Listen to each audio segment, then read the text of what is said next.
All right, let's get more on this now. I'm joined by Ed Kavanagh. He's a South Pacific geopolitical researcher on the line from Adelaide this evening. Ed, thanks so much for joining us tonight. What more do we know about why these protests started in the first place? Yeah, so the protests began early Wednesday morning after what has really been the last few years of tension building up between certain groups on Malaita and the Malaitan provincial government itself and the Sogavare government in Honiara. Now, there's been a whole range of factors that have led to what we saw on Wednesday morning.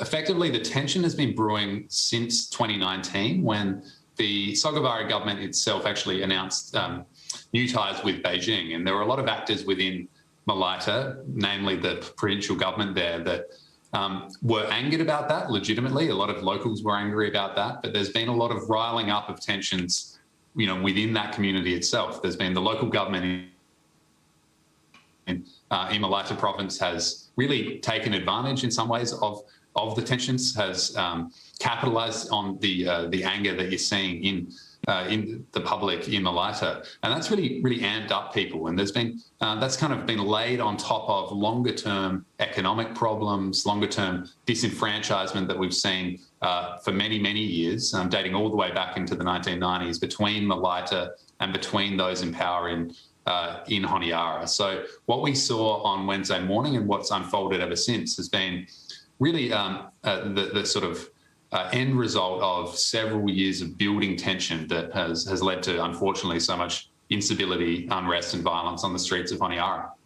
How significant is it that Australia has sent in troops, and what message does it send?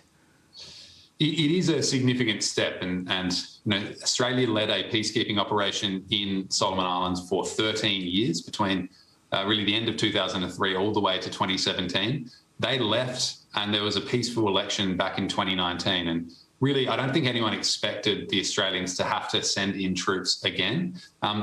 They're treaty bound, the Australians, to send in those soldiers if the Prime Minister asked. And that's exactly what happened. Prime Minister Sogavare requested of the Australian support, which was forthcoming. There are some risks, despite this being a really important step, I think, from the Australians. There are some risks that the Malaitans themselves see Australia siding with Sogavare, who they are very unhappy with. So though this is a really important step that the Australians are making, there is some concern that it might not be well received by certain factions within Solomon Islands itself. Ed Kavanagh, thank you for joining us.